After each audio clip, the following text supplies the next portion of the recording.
Pitrunam of the ancestor. Aryam, Cha also. Asmi, I am.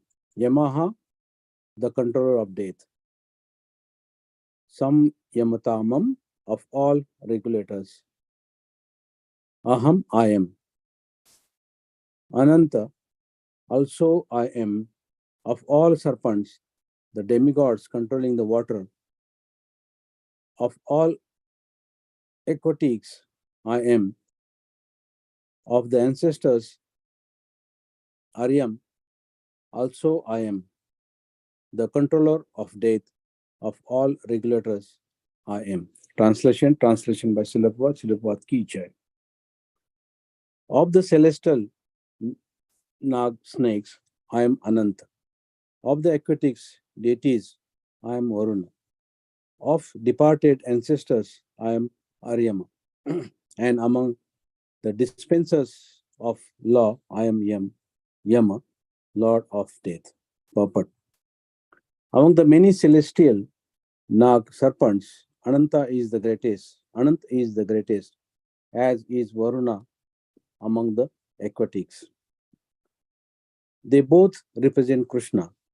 There is also a planet of trees presided over the Aryama, who represent Krishna. There are many living entities who give punishment to the miscreants, and among them, Yama is the chief. Yama is situated in the planet near the earthly planet, and after death, those who are very sinful are taken there, and Yama arranges different kinds of punishments for them.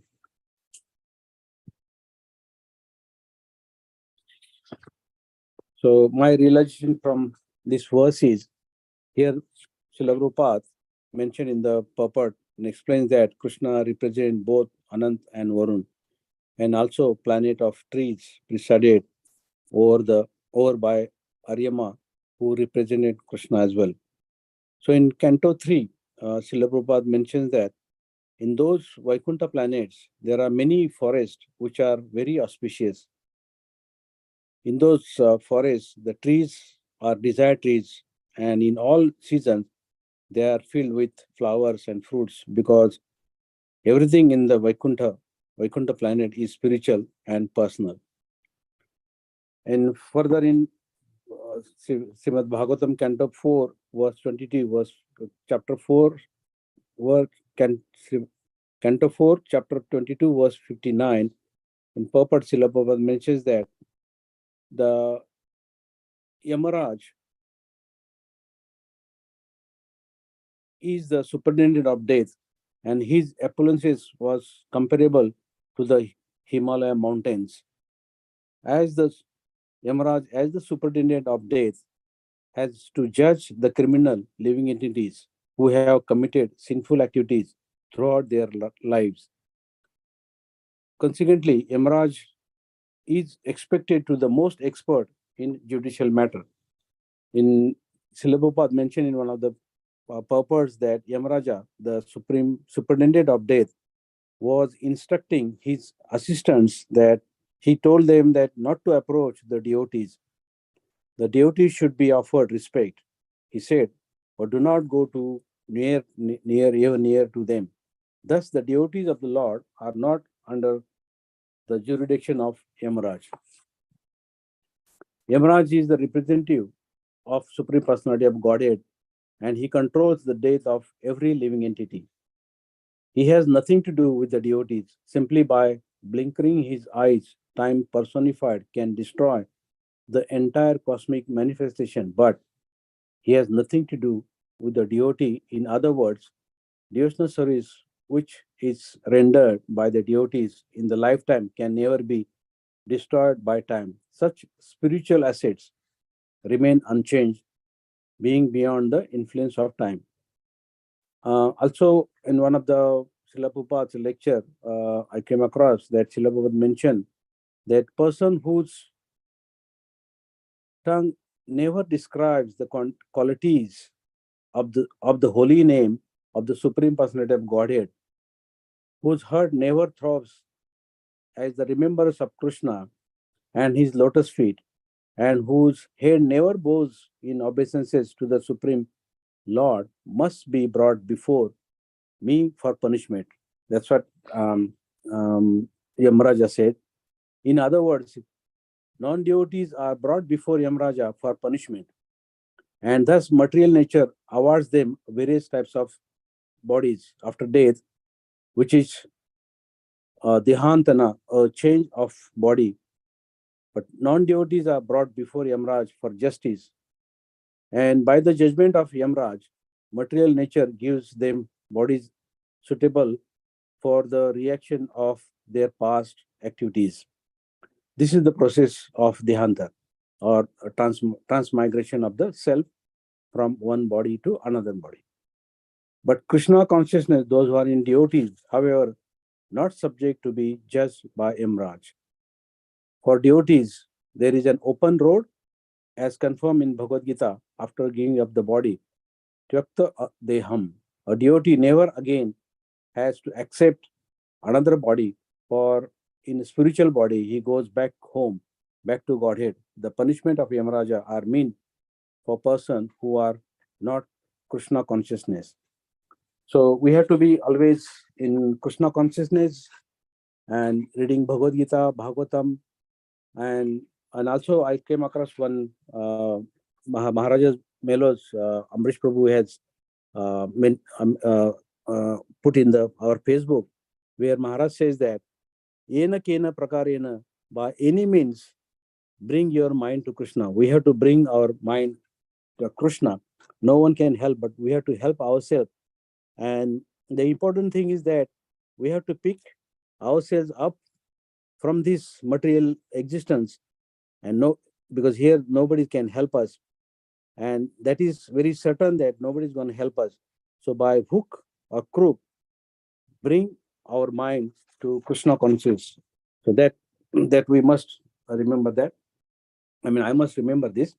Also, I came across one of the Bhagavad Gita, chapter 11, verse 43, where Srila Prabhupada mentioned in the purport. He explains that the Lord is being paid obeisances in all respect. He is of immeasurable greatness.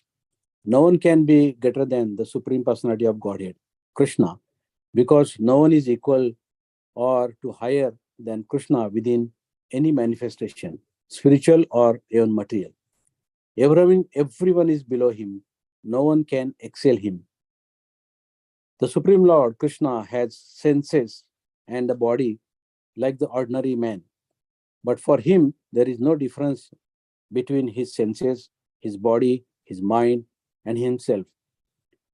Foolish persons who do not perfectly know him say that the Krishna is different from his soul, mind, heart, and everything else. Krishna is absolute, therefore his activities are potencies are supreme. It is also stated that although he does not have senses like ours, he can perform all sensory activities. Therefore, his senses are neither imperfect nor limited. So no one can be greater than Lord. So in Bhagavad Gita, chapter 4, verse 9, in translation, I'll just read the translation. It says that God says there that no one knows the transcendental nature of my appearance and activities, does not upon leaving the body take his birth again in this material world, but attains my eternal abode, O Arjuna.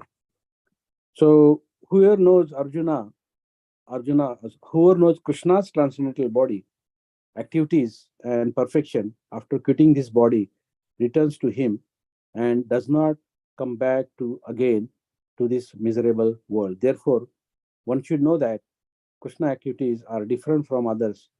In best policies to follow the principle of Krishna consciousness and make our life perfect.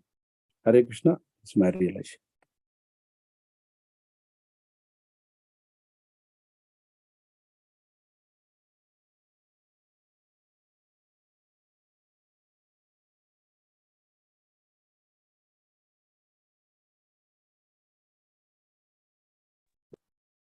Hare Krishna, dear devotees. Thank you, Amrish Prabhu. Thank you, Krishna Prabhu. And thank you, Purnapana Devi Dasi Mataji.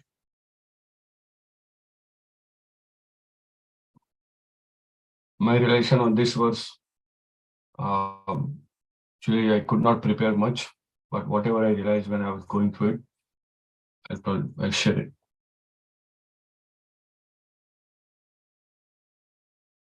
Anantaschashmi naganam varuno yadasam aham pitrinam aryam chashmi yama samyatmatam aham. Of the celestial naga snakes, I am Anant. Of the aquatic deities, I am Varun. Of departed ancestors, I am Aryama. And among the dispensers of law, I am Yama, Lord of Death. Thank you, Sopan Prabhu, for giving so many information and sharing your realization. Many of them are actually new to me. So, when I was preparing for this verse, and I remember how the conversation between Arjuna and Krishna starts, and Krishna himself telling to Arjun about his opulences. The blessed Lord said, yes, I will tell you of splendorous manifestations, but only of those which are permanent. O Arjuna, for my opulences are limitless. So for a soul like me, I'm just not able to understand, realize, and find information or keep that information in mind, because I just find it just overwhelming. And then I was thinking about it, that so much information about Krishna. In fact, in the beginning of this chapter, Krishna himself is talking about it, and that's a relationship between Krishna and his devotees. About the Supreme Lord said, my dear friend, mighty armed Arjun, listen again to my splendid supreme word, which I shall impart to you for a benefit and which will give you great joy. So that is the purpose of these opulences. That's why devotees are interested. That's why devotees are, they enjoy the opulences of Lord Krishna. And somebody who doesn't enjoy, probably they need to probably understand how to enjoy or probably purify their bhakti, because very important, Krishna himself telling. And so I was just reading through this and trying to understand Krishna's limitless opulences, and I was looking for some more similar information about Krishna's opulences, which our scriptures talks about in great, in elaborately. They talk about elaborately of Krishna's opulences. Even Krishna means starting from chapter 8, all the opulences about Krishna. Krishna talking about energies and everything that's come. That's Krishna's giving that information, and that information is, I think, only devotees can understand those information.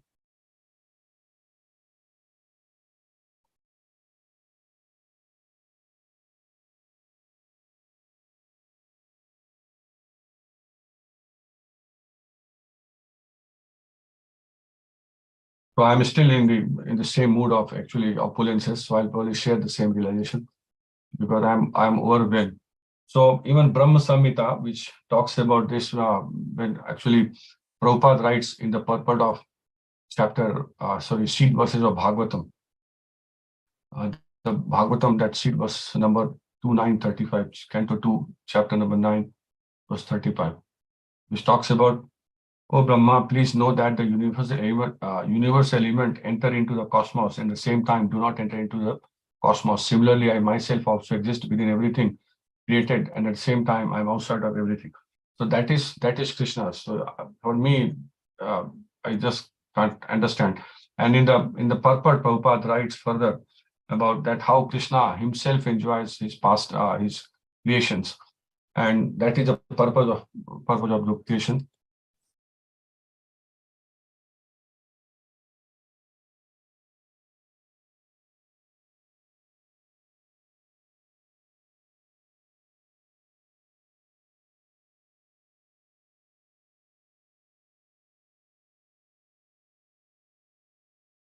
So that's 537.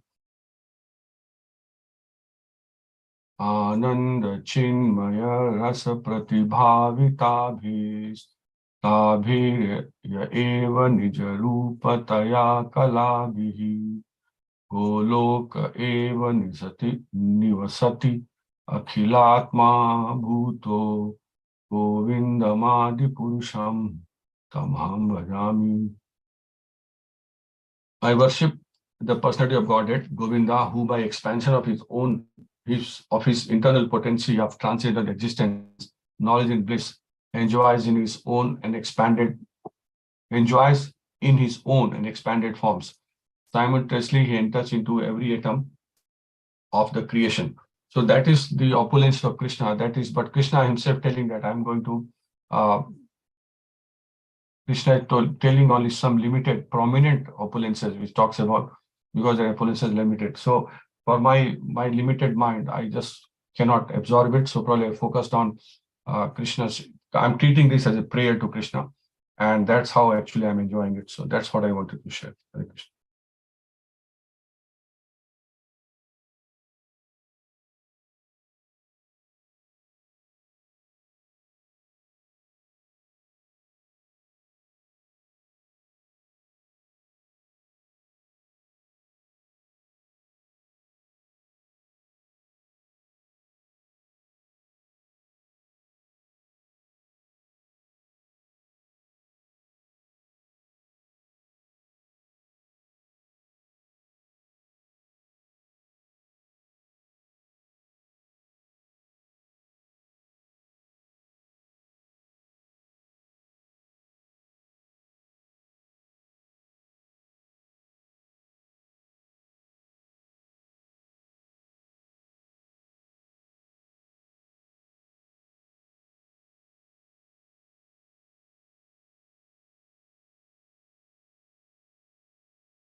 Hare Krishna. Anyone else? Mataji, please. Mataji are not giving realization to all of them. Please. Hare Krishna.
Okay, oh well.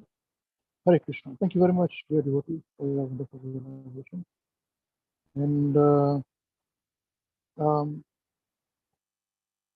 so this particular verse has the definition given. The translations are different, here again, I believe that the changed translation has got a little bit more definition here. See, it says that Anantas chasmi nagnanam varuna yad samaham pitrunam aryama chasmi yamaha samyamatamaham. So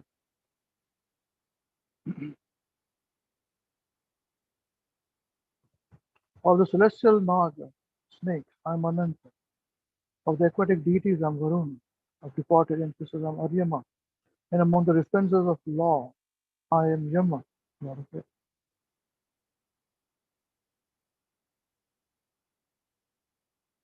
So again, four different opulences of Krishna are mentioned here.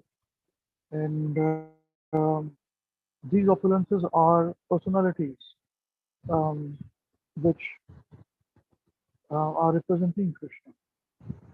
So here, when it says that Anantaha, unlimited, so Ananta Shesha is what is referred here.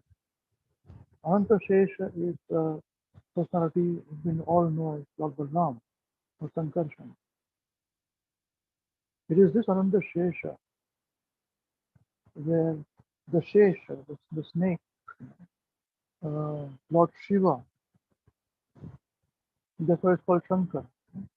He carries this snake around his body, his neck, and his head, everywhere. He is a great devotee of Lord Shankar. So that among all the snakes, all the nagas, and in the new in the changed version, edited version, it says that among the many hooded serpents. So they want to be specific, not just that of just the snake, ordinary snake. That's why they Hey, mentioned boss. among the many Sorry, hooded serpents. Hare Krishna. Sorry, your voice is a little bit unclear, I think. If you can maybe speak up a little bit more, it's a bit low. Okay. So did you guys could hear anything what I'm speaking? Okay. I'll try my best now. Is this okay? Very well. Is Yeah, it all right that's now? much better. Yeah, thank you. Okay. So of the many hooded, that's what is mentioned in the revised version. So not just amongst any serpent, which we should mean degraded serpents, smaller species. This is even the celestial species.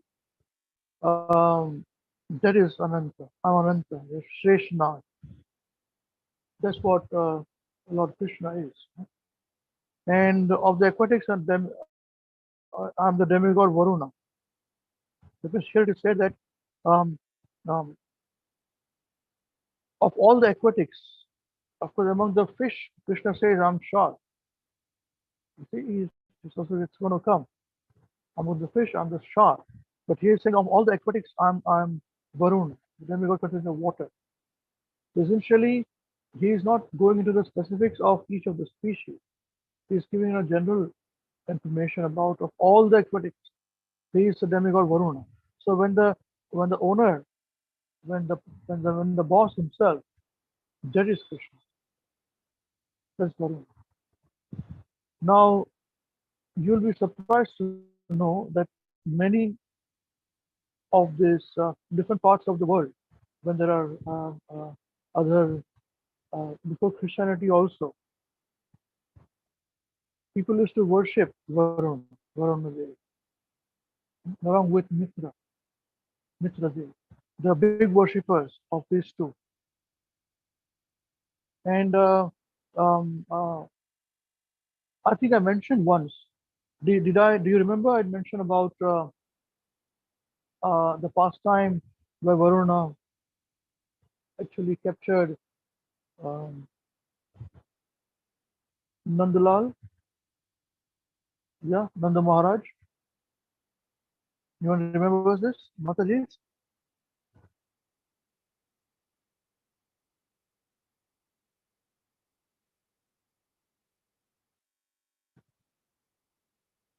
Pitaji?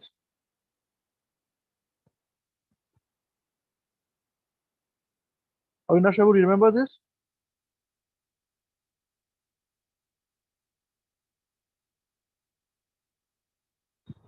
No, Prabhu. You don't know? What about your wife?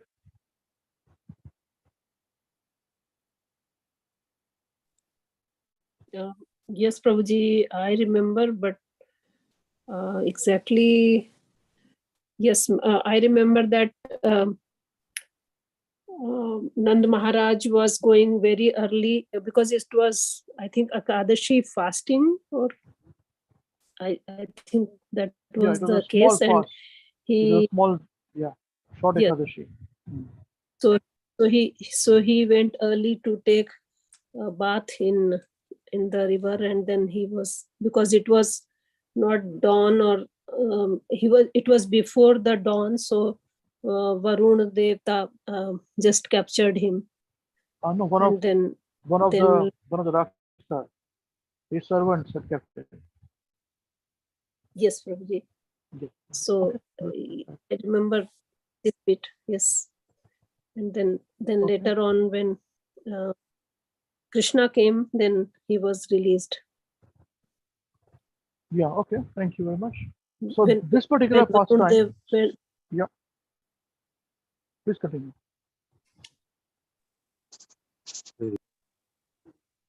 so when when Varun Dev learned that he is father of Krishna, then he was very apologetic, and then he released him.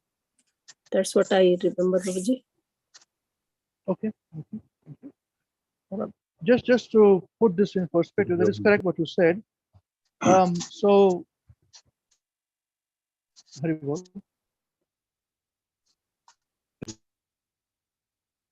So with this in this pastime, Hari Bol,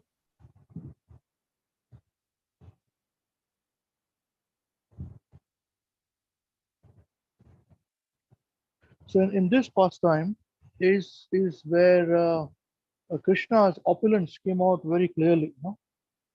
Krishna's opulence, because all this while, all the cowherd men and women, they just loved Krishna because he was Krishna. His locks of soft black hair and his beautiful cheeks, you know, and then his earrings, which are hanging around the cheeks. He's smiling. He just mesmerized everybody by that. And the whole of forest dwelling people, Vrindavan basically is forest. And so some people are called forest dwelling people. Krishna did not come in the shahers and cities. He did not go to Mathura or any other places. Of course, he became Dwarka when he was a king there. But his main pastime, where he is himself, is in the forest, inside the forest. You know, Vanamali. So we should be also very careful of living in the cities. You know? So anyway, this particular pastime with Varun Dev, where Lord Krishna released his father, actually Varun Dev, when he saw that it was the wrong person was brought in by his Rakshasa servant, he immediately started to worship Nanda Maharaj. He gave him a very big position, throne of gold and emeralds, and worshipped him. And this is the position. This is only pastime, one of those pastimes where Krishna's true opulence was shown. You see, otherwise Krishna's opulence is very hidden, you know, with his Vrindavan Vasis. So when when other cowherd men, older cowherd men who went to take bath with Nanda Maharaj, when they saw that Nanda Maharaj alone was captured by this person and taken away, there was a big commotion, you know. And that's when they woke up Krishna. Krishna, please come, help something here. It's Mangal Muhurat time, you know. Krishna will be awake by the time anyway. So Krishna came running and he went in the water of Yamuna. As I said, if we go, Krishna willing, by Gurudev's mercy, if we can go together, there's still a place which exists from where Nand Maharaj went to take his bath in the Yamuna. It still exists even now. And so when Krishna saw Varun Dev, he went to Varun Dev's place. Varun Dev was waiting for Krishna to come. As soon as he came, he fell down at Lotus feet and he worshipped Lord Krishna and he requested him to say that you are the supreme person of the Godhead. So please, he is your father, you know, and please take him. And I just wanted to see you. And he worshipped Lord Krishna also with all paraphernalia. So this is where the interesting thing is when he came back, Krishna was his father. That's when his father told everybody, you know, Krishna is God. You know what? Krishna is God, you know. And all these covered, all his uncles, aunties, you know, old people, they were all astonished to hear this. He said, then they started to realize all these different pastimes that happened. He was killing Putana and all these demonesses and demons and all that. He said, yes. So all this while he is Narayan himself, you know. Oh my God. And they started to pray. He said, will we go back to Godhead? This is what they're saying to Krishna. Hey Krishna, will I go back to Godhead after my death? So this is what after reaching Godhead, what people are doing. That's what they are doing here. Nobody can achieve what they have achieved, the perfection. So that is where Krishna, in turn, thought about, I must reveal myself to them. You know? That's why Krishna revealed after this. So this Varun Dev, so of all the aquatics, I'm Varun when Krishna is saying this.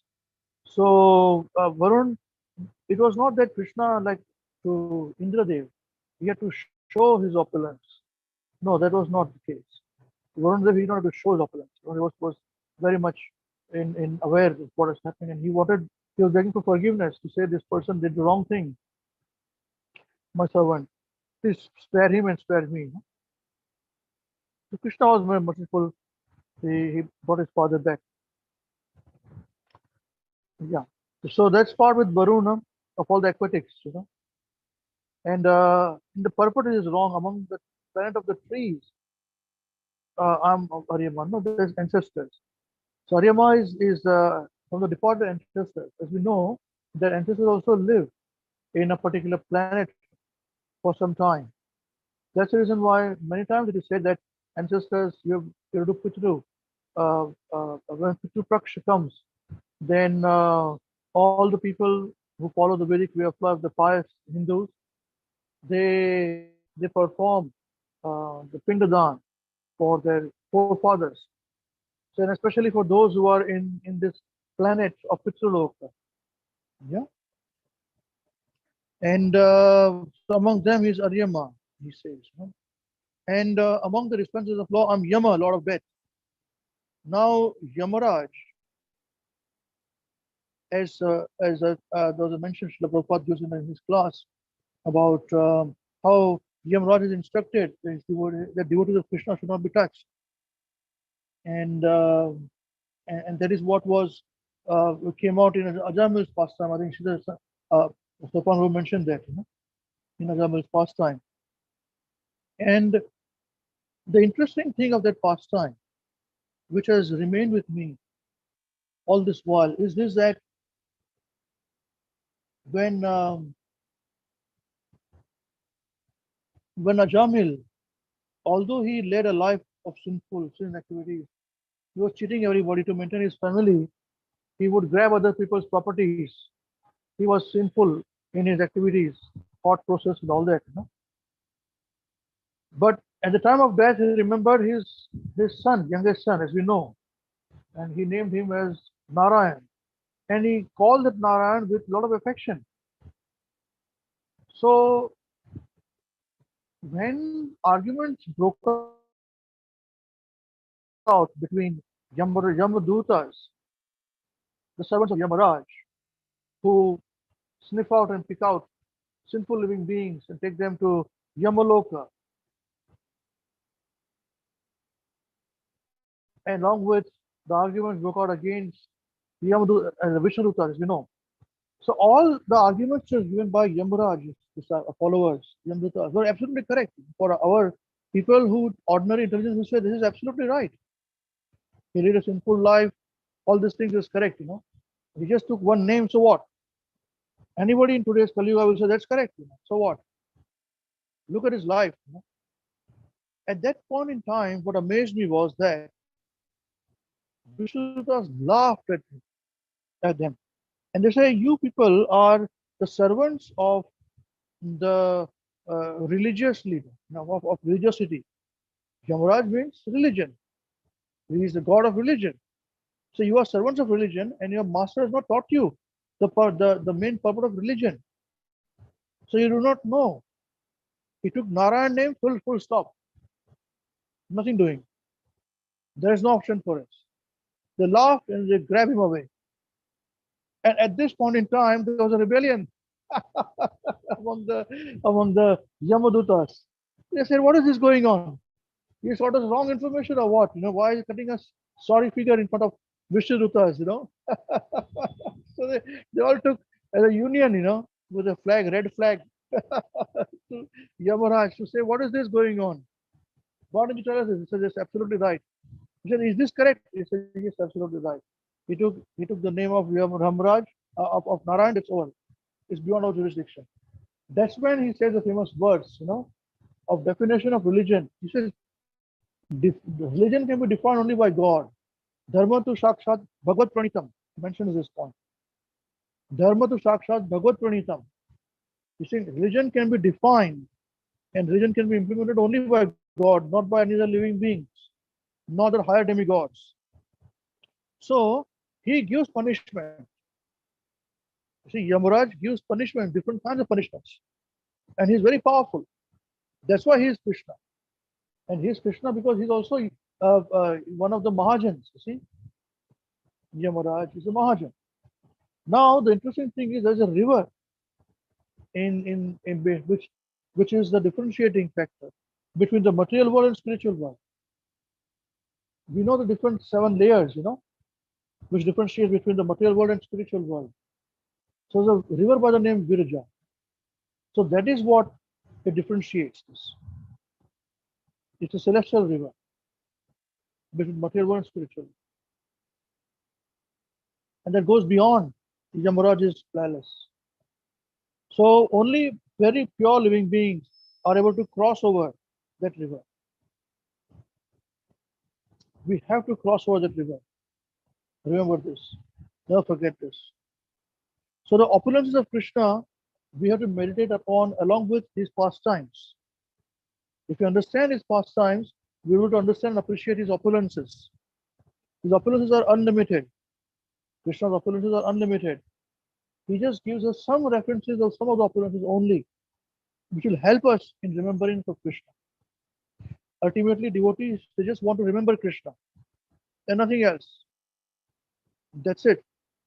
And it is mentioned in the Bhagavatam that somehow or other, by hook or by crook, we just put a post today in Guru Maharaj's Facebook that yena kena prakarena, said either this or that, by hook or by crook, we must remember Krishna.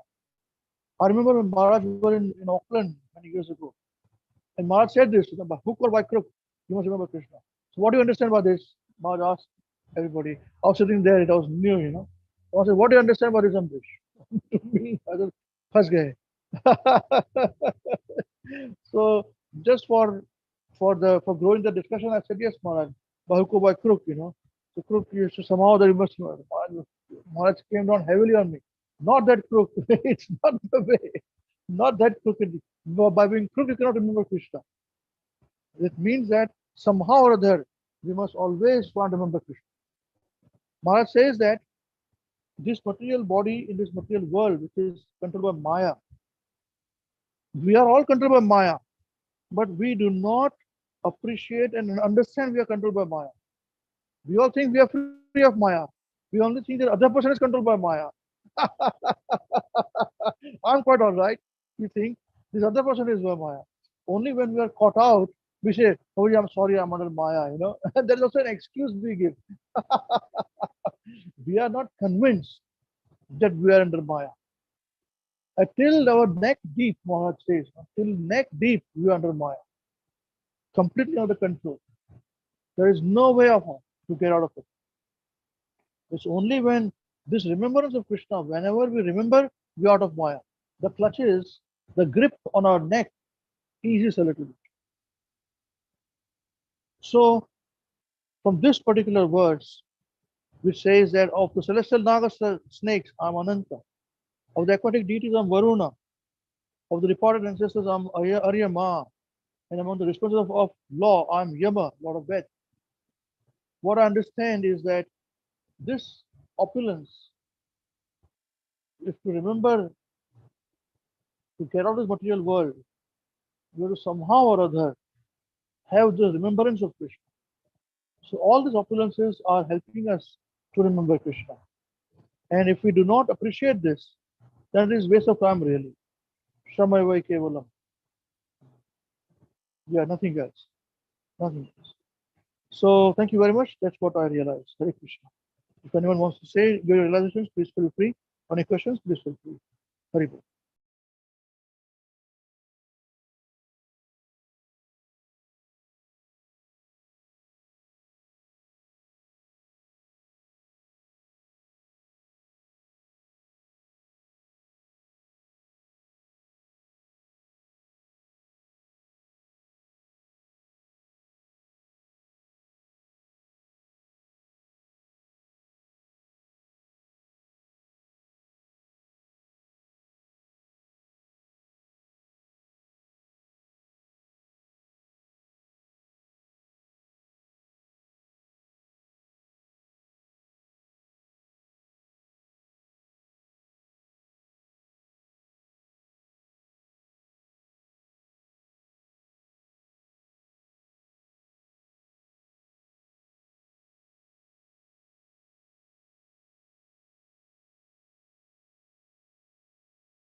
Okay, thank you very much. Krishna, for some reason I can't disconnect from YouTube. Can you do that, please?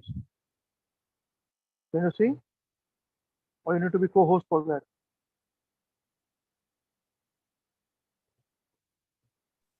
that? Needs to be co-host, and I think perhaps logged in from my computer instead I of. made you co-host. See what's happening now.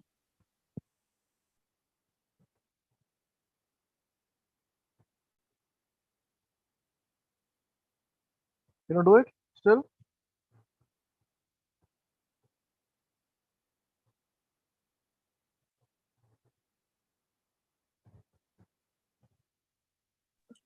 I don't think I can now. I don't think. I'll have to log Let- into my laptop.